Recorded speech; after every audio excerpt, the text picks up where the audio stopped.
Todos crecemos escuchando la misma historia tranquilizadora. El universo tiene un propósito. La moral tiene una fuente.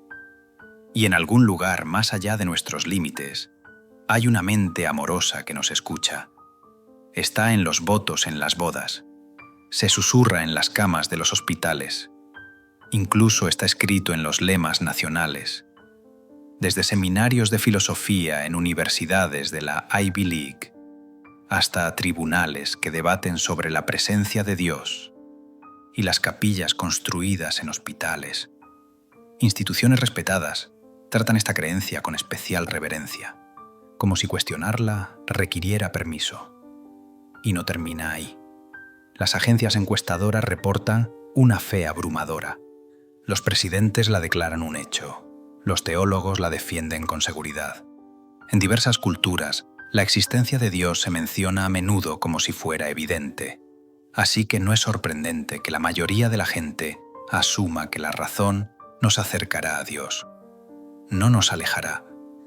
El mundo parece diseñado. La consciencia se siente especial. La moralidad parece descubierta, no inventada. A primera vista, todo parece apuntar hacia arriba. Pero aquí está el giro. Cuando realmente sigues los argumentos más sólidos, cuidadosamente, paso a paso, hasta sus últimas consecuencias, sucede algo extraño. Suposiciones que apenas notamos comienzan a colisionar. Las definiciones comienzan a desmoronarse. Y el caso obvio, en favor de Dios, se fractura en los mismos lugares donde alguna vez se sintió más seguro. Esa es la parte que casi nadie te cuenta. No el escéptico que se burla de la religión, no el predicador que la defiende, sino las contradicciones ocultas que aparecen cuando se toman los argumentos en serio. Y durante los próximos minutos los descubriremos juntos. Veremos cómo la cosmología, la conciencia, la moralidad e incluso los informes sobre milagros, argumentos que se supone construyen una base sólida, en realidad se socavan entre sí. Observaremos cómo se introduce el misterio como conclusión, en lugar de una descripción honesta de la ignorancia. Y expondremos las limitaciones ocultas que hacen que un Dios personal e intervencionista no solo sea improbable, sino lógicamente imposible. Y aquí está lo importante. No se trata de burlas, no se trata de golpes bajos, se trata de coherencia. Porque si vamos a tratar esta pregunta como la más importante que un ser humano puede plantear, entonces merece algo más que lemas fáciles y discursos conmovedores. Merece claridad. Así que si quieres un análisis limpio y sin vueltas, suscríbete y guarda esto, porque la parte más controversial comienza ahora. Ahora bien, aquí está la verdadera pregunta. Si la defensa de Dios es tan obvia, ¿por qué las definiciones cambian constantemente bajo presión?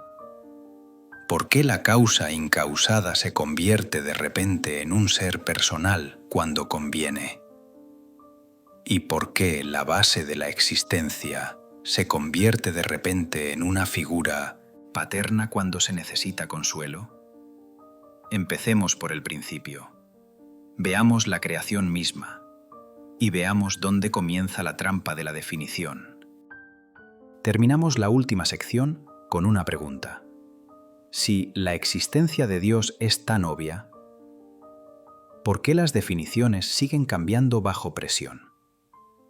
Aquí es donde la cosa se pone interesante. Cuando el foco de la evidencia brilla demasiado, Dios de repente se vuelve abstracto. Ya no es un ser que responde oraciones o se enoja. Se convierte en la base de la existencia, o un ser necesario, o la causa incausada. Suena sofisticado, ¿verdad? Pero observe lo que acaba de suceder. Ese no es el Dios al que la gente reza. Ese no es el Dios que mira lo que comes, o cómo te vistes, o hacia dónde miras cuando oras. Eso es un sustituto filosófico, una idea tan vaga que no se puede probar, cuestionar ni tocar. Y sin embargo, cuando se necesita consuelo, cuando alguien sufre o busca guía, ese mismo Dios vuelve a la realidad. De repente, vuelve a ser personal. Escucha, se preocupa, interviene. Es un cambio que se produce con tanta suavidad que la mayoría de las personas nunca lo notan. Pero importa, porque ambas definiciones no pueden ser verdaderas a la vez.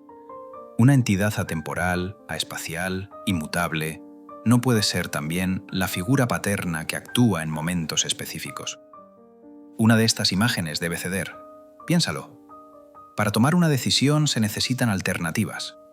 Para formar una creencia es necesario pasar de no saber a saber. Para actuar es necesario cambiar de estado. De no actuar a actuar. Pero el Dios de la filosofía se define como inmutable, atemporal, más allá de toda secuencia.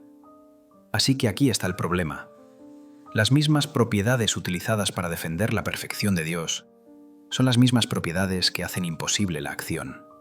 Si Dios está fuera del tiempo, no puede decidir crear en un momento en lugar de en otro. Si Él es inmutable, no puede pasar de no querer el universo a querer que exista. Y sin embargo, eso es exactamente de lo que depende cada historia de la creación. Esto es lo que yo llamo la colisión de categorías. El Dios filosófico, a salvo del escrutinio, choca frontalmente con el Dios personal de la religión.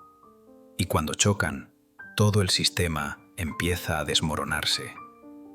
Ahora, los defensores a menudo intentan otro movimiento. Dicen, la ciencia no puede explicarlo todo. Dios es simplemente lo que está más allá. Pero la historia muestra lo que sucede cada vez que se llena un vacío. El rayo fue una vez la ira de Zeus. La enfermedad fue una vez un castigo por el pecado. Ahora entendemos la electricidad, los gérmenes, la evolución y la expansión cósmica. Y cada vez que la brecha se cierra, la definición de Dios se desliza aún más hacia atrás, siempre más allá, siempre fuera de alcance. Entonces, ¿cuál es? ¿Es Dios el ser personal que responde las oraciones? ¿O la abstracción intocable que retrocede para siempre a medida que crece nuestro conocimiento? No puede ser ambas cosas. Y aquí está lo sorprendente.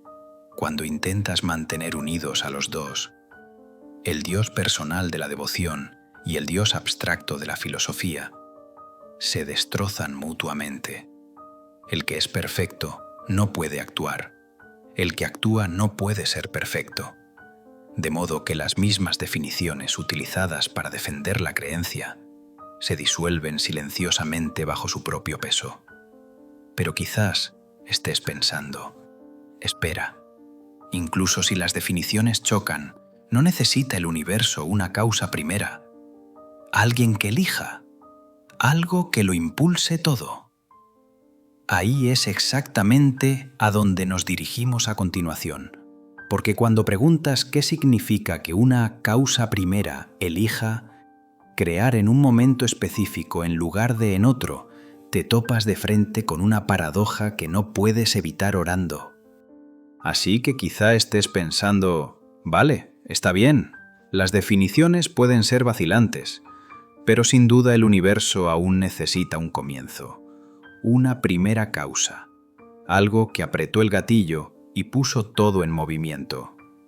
Es uno de los argumentos más antiguos y populares a favor de Dios.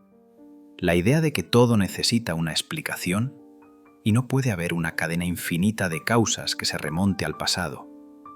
Finalmente, hay que llegar a una causa primera. Y eso, nos dicen, es Dios. Suena bien, suena hermético, pero cuando miras con atención, las grietas aparecen rápidamente. He aquí el primer problema. Si se supone que este ser eterno e inmutable causa un universo, inmediatamente nos encontramos con una contradicción. Piénsalo. Si la causa es eterna e inmutable, entonces el efecto también debería serlo. Si Dios hubiera existido desde siempre con el poder de crear, el universo también debería haber existido desde siempre. Pero si el universo comenzó en un momento particular, algo cambió. Se tomó una decisión, y eso significa que esta llamada causa inmutable cambió. La misma cualidad destinada a proteger a Dios de la contradicción se derrumba bajo el peso de la creación misma. Ese es el problema de la selección causal. Cómo un ser atemporal selecciona un momento para actuar. Para elegir un momento u otro, necesitarías un antes y un después. Y en el momento en que admites eso, Dios ya no es eterno. Segundo problema, lo que los filósofos llaman inflación modal. Incluso si aceptamos que existe algo necesario en la base de la realidad, eso no significa que sea una mente, no significa que tenga intenciones, ni voluntad moral, ni preferencias. En el mejor de los casos, te da algo más parecido a las matemáticas, como la estructura de la lógica o el marco de la ley física. Pero esas no son personas, no toman decisiones y no escuchan las oraciones. Tercer problema, simetría explicativa. Los creyentes suelen argumentar: todo hecho contingente necesita una explicación. El universo es contingente, por lo que debe tener una. Pero entonces, ¿qué pasa con las decisiones de Dios? ¿Por qué este universo y no otro? ¿Por qué este conjunto de leyes, constantes y condiciones iniciales, en lugar de cualquier otra posibilidad? Si dices, Dios simplemente lo eligió, entonces la decisión de Dios también se vuelve contingente. Y si todo hecho contingente exige explicación, entonces la elección de Dios la necesita. Intente escapar de la arbitrariedad diciendo, era necesario, y borrará por completo la capacidad de acción. Dios se vuelve menos como una persona y más como un hecho bruto. Lo que nos lleva a la razón oculta que la mayoría de la gente nunca ve. La elección sin cambio es incoherente. Cada decisión que has tomado ha requerido alternativas, un antes y un después. Un cambio de no elegir a elegir.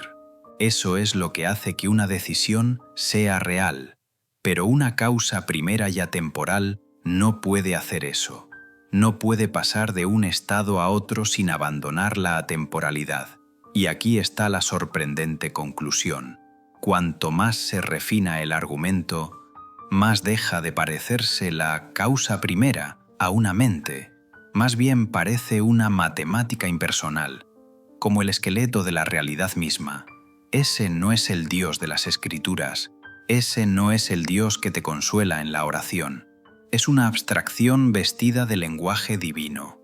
Y esto importa, porque una vez que lo ves, ya no puedes dejar de verlo. El argumento de la primera causa no aterriza donde la mayoría de la gente piensa. No te dará una deidad personal. Te proporciona un sustrato desnudo e impersonal que no se parece en nada al Dios que adoran los creyentes. Pero quizá aún quede una salida. Tal vez el universo funcione gracias a la conciencia misma. Quizás las mentes sean fundamentales. Y tal vez Dios es la mente última detrás de todo. Ese es el siguiente movimiento en el libro de jugadas. Pero aquí está el giro. Cuando sigues la neurociencia y la lógica de las mentes, la escalera se derrumba a mitad de camino. En la última sección, vimos que el argumento de la causa primera no conduce a un Dios personal. En el mejor de los casos, se reduce a algo abstracto, como las matemáticas o la necesidad pura y simple. Pero quizá todavía haya una puerta trasera. Tal vez el universo esté construido sobre la conciencia misma. Después de todo, tú eres consciente. Yo soy consciente. Las mentes se sienten especiales, irreductibles. Así que tal vez Dios sea la mente última, la fuente de todas las demás mentes. Suena persuasivo. Hasta que hagas una pregunta sencilla. ¿Qué significa realmente pensar? Aquí es donde las grietas se abren de par en par. La deliberación, el proceso de sopesar opciones, solo tiene sentido si no lo sabemos todo previamente. La atención, el acto de centrarse en una cosa en lugar de otra, requiere tiempo, secuencia y cambio. Y la memoria, la capacidad de almacenar información, requiere que pasemos de no recordar a recordar.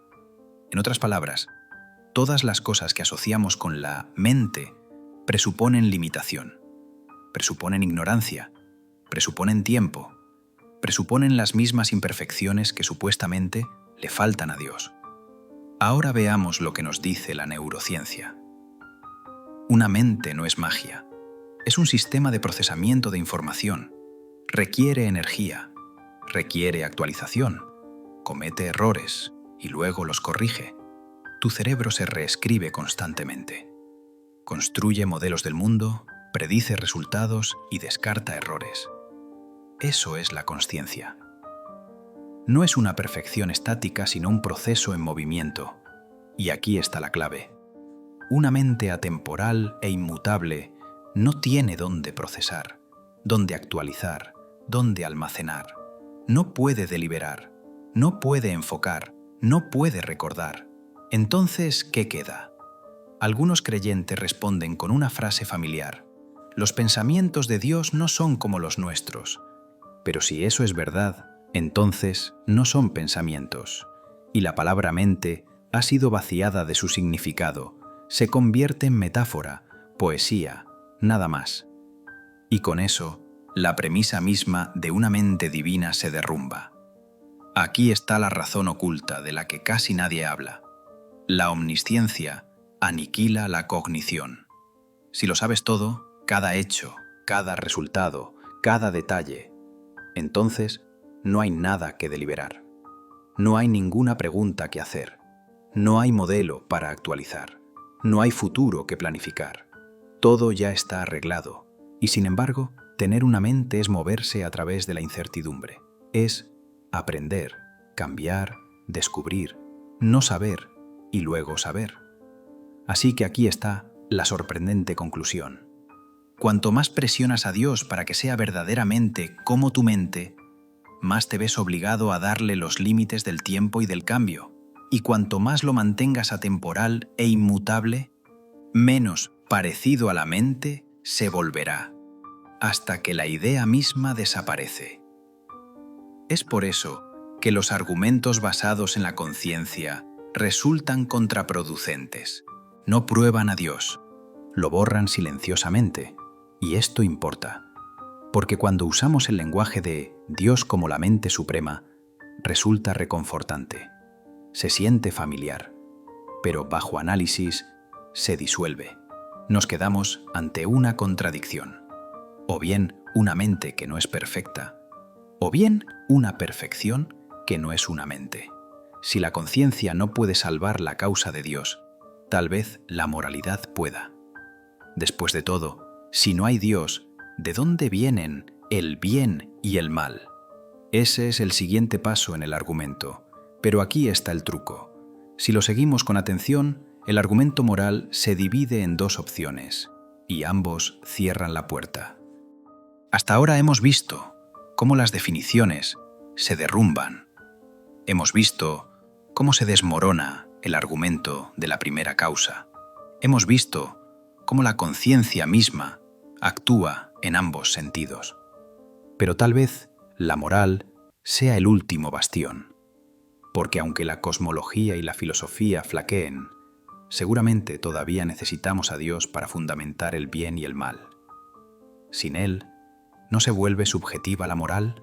¿No se reduce a opinión? Ese es el atractivo del argumento moral. Pero cuando presionas el camino, se divide en dos senderos, y ninguno lleva a donde los creyentes esperan. Aquí está el primer camino. Si la moral es simplemente lo que Dios manda, entonces la moral se vuelve arbitraria. Si Dios dice que la bondad es buena, entonces es buena. Pero si Dios decretó la crueldad, entonces la crueldad también sería buena. Esto significa que, al menos en principio, el genocidio, la esclavitud o la tortura podrían volverse morales, simplemente por decreto. Y eso choca con nuestras intuiciones más profundas. La mayoría de los creyentes lo rechazan de inmediato. Dicen, no, Dios jamás ordenaría el mal. Pero observemos lo que admite esa respuesta. Admite que hay un estándar por encima de la voluntad de Dios, un estándar por el cual podemos juzgar sus mandamientos. Y eso nos lleva al segundo camino. Quizás Dios no crea la moral. Quizás simplemente reconoce verdades morales que existen independientemente. Pero si ese es el caso, entonces la moralidad no depende en absoluto de Dios. Existe con Él o sin Él, y nuestro acceso a ella, a través de la empatía, la cooperación, la teoría de juegos y la reducción de daños, no requiere de ningún legislador divino. Esa es la bifurcación. O bien, la moral es arbitraria, o bien, la moral es independiente. No hay un tercer camino, y aquí está el problema oculto. Si se supone que Dios es omnibenevolente, entonces su bondad se derrumba en la preferencia o se vuelve redundante. Si la bondad es simplemente lo que Él prefiere, entonces la moralidad no es más que el gusto divino. Si la bondad se define con estándares que están más allá de Él, entonces la moralidad supera a Dios, y Él ya no es la fuente. Ambos resultados socavan la idea misma de una deidad moral soberana. Ahora, aleje la vista y observe cómo funcionan realmente las religiones en la práctica. La estructura de la moralidad a menudo se parece menos a la verdad, y más a un sistema de incentivos. Obedece y recibirás la recompensa eterna. Paraíso, placer, felicidad sin fin. Desobedece y enfrentarás el castigo eterno, tormento, fuego, separación, sufrimiento para siempre. Es la misma lógica que la recompensa y el castigo en la vida cotidiana, solo que aumentada hasta el infinito. Y sí, es efectivo para el control, pero efectivo no significa verdadero. Cuando eliminamos la reverencia, lo que vemos es un mecanismo psicológico. El miedo y el deseo impulsan el comportamiento. Es transparente, es poderoso, pero no nos dice nada sobre la verdad moral en sí. Y aquí viene el momento en el que no tenía idea. El camino moral más popular, aquel del que dependen innumerables sermones y libros, no puede llegar a un Dios que sea a la vez soberano y bueno sin contradicción. Tienes que elegir, y cualquiera que sea el camino que elijas, Dios es arbitrario o innecesario. Esto es importante, porque la moralidad parece ser uno de los argumentos más personales. Queremos que nuestro sentido del bien y del mal apunte hacia arriba, pero la lógica muestra que apunta a otro lado, hacia la empatía humana, la cooperación social y las realidades del daño y el bienestar. Entonces, si la moralidad no basta para defender la idea de Dios, ¿qué pasa con los milagros? ¿Qué pasa con la revelación, esas afirmaciones de huellas divinas que irrumpen en la historia? Seguramente el testimonio tiene peso. Seguramente no se pueden descartar todas las historias de lo extraordinario. Pero cuando se examinan las afirmaciones sobre milagros de la misma manera que los tribunales examinan las pruebas, la creencia desaparece. Si la moral no cierra el caso, tal vez los milagros lo hagan. Porque esta es la idea. La evidencia no solo reside en libros o teorías, vive en experiencias, testimonios, historias. Y millones de personas te dirán, con sinceridad, que han presenciado algo más allá del orden natural. Una sanación, una visión, una señal. Pero aquí viene la parte incómoda. Cuando ponemos a prueba las afirmaciones milagrosas con los mismos estándares que utilizamos en los tribunales, en los laboratorios o en la investigación histórica, no sobreviven. Empecemos con lo básico. Los milagros se definen como eventos de baja probabilidad, cosas que no deberían suceder según la ley natural. Pero los observadores humanos son propensos a cometer errores. Recordamos mal, exageramos, vemos patrones que no existen. Ahora añadimos a esto la presión del grupo, la autoridad religiosa y la emoción de la expectativa. Y de repente, los falsos positivos se multiplican rápidamente. Eso no es cinismo, es psicología. Y eso significa que la convicción personal, por sincera que sea, no es lo mismo que una evidencia confiable. Ahora, observemos la subdeterminación. Para cualquier historia de milagro que elijas, siempre habrá múltiples explicaciones en competencia. Distorsión de la memoria, sesgo de selección, fraude o simplemente identificar erróneamente una causa natural como una sobrenatural. Y aquí está el truco. Esas alternativas tienen una probabilidad mayor que las leyes de la naturaleza fueron suspendidas por una deidad. Eso no significa que la gente esté mintiendo. Significa que nuestros cerebros son vulnerables. Y la historia está llena de ejemplos que lo demuestran. Esta es la dinámica oculta que la mayoría de la gente pasa por alto. La confirmación selectiva. Cuando ocurre una curación, se publicita como prueba del poder divino.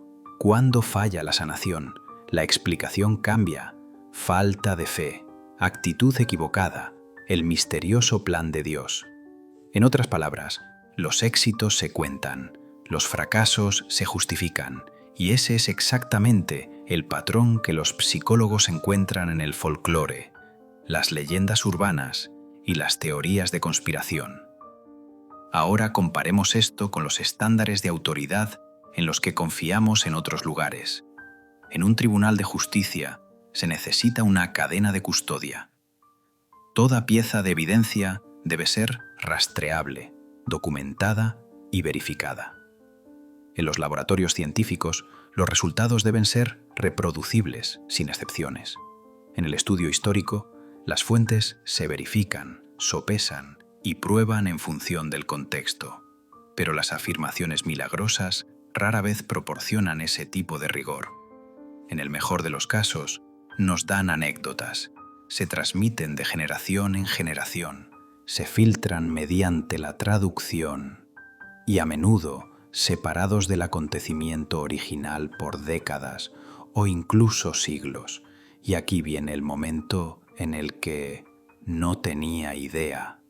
Cuanto más cuidadosamente se examinan los relatos de milagros, menos se parecen a las huellas divinas y más se parecen a la mecánica narrativa exacta trazada por la psicología.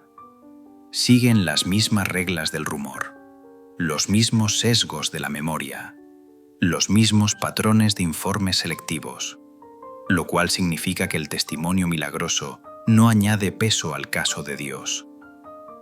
En realidad, expone cuán frágiles se vuelven nuestros estándares cuando la creencia tiene prioridad sobre la evidencia. Entonces, si la cosmología, la conciencia, la moralidad y los milagros se derrumban bajo escrutinio, si los caminos principales no llegan a Dios, ¿qué nos queda exactamente? Ahí es donde todo encaja, porque en el paso final llegamos a la síntesis incómoda. Los mismos atributos requeridos para Dios cancelan los mismos comportamientos que los creyentes necesitan. Hemos recorrido todos los caminos principales: cosmología, conciencia, moralidad, milagros. Y cuando los pones todos uno al lado del otro, surge una imagen extraña. Los argumentos no se refuerzan entre sí, se deshacen uno al otro. Piénsalo. El Dios de la perfección eterna choca con el Dios de la acción. La causa primera que elige ya no es inmutable. La mente omnisciente borra la maquinaria misma del pensamiento. El legislador moral es arbitrario o innecesario, y el Dios que hace milagros fracasa bajo los mismos estándares que protegen la verdad en todas partes. Uno a uno, cada camino se derrumba, y cuando los combinas, las contradicciones se agudizan. Cada solución rompe un atributo diferente. Y lo que queda no es el Dios personal e intervencionista al que reza la mayoría de la gente, sino una estructura impersonal, una necesidad básica, algo que no ama, no elige, no habla. Y aquí está la parte que la mayoría de la gente nunca escucha. No se trata de burla, se trata de consistencia. Porque cuanto más rigor se exige, más se disuelve la defensa de un Dios personal bajo sus propias definiciones. No porque la ciencia sea hostil, no porque los escépticos sean crueles, pero la lógica simplemente no se sostiene. Y si la imagen reconfortante se disuelve, la pregunta natural es, ¿qué la reemplaza? Ahí es donde comienza el verdadero trabajo, porque rechazar las contradicciones no te deja vacío, te deja libre, libre para construir significado sin manipulación, libertad para encontrar asombro en la realidad misma, las estrellas, la mente, las conexiones que establecemos entre nosotros, libres para admirar un cosmos que no está diseñado para nosotros y, sin embargo, nos da la oportunidad de crear un propósito juntos. Y tal vez ese sea el punto. No dejar que la autoridad nos dé significados, sino hacerlo con honestidad, curiosidad y coraje. Entonces, si quieres la segunda parte, ¿cómo reconstruir el significado sin metafísica? Deja un comentario con la pregunta más difícil que quieres que responda y comparte esto con alguien que pueda reaccionar, porque la conversación no termina aquí, solo comienza cuando preguntas, ¿qué viene después de Dios?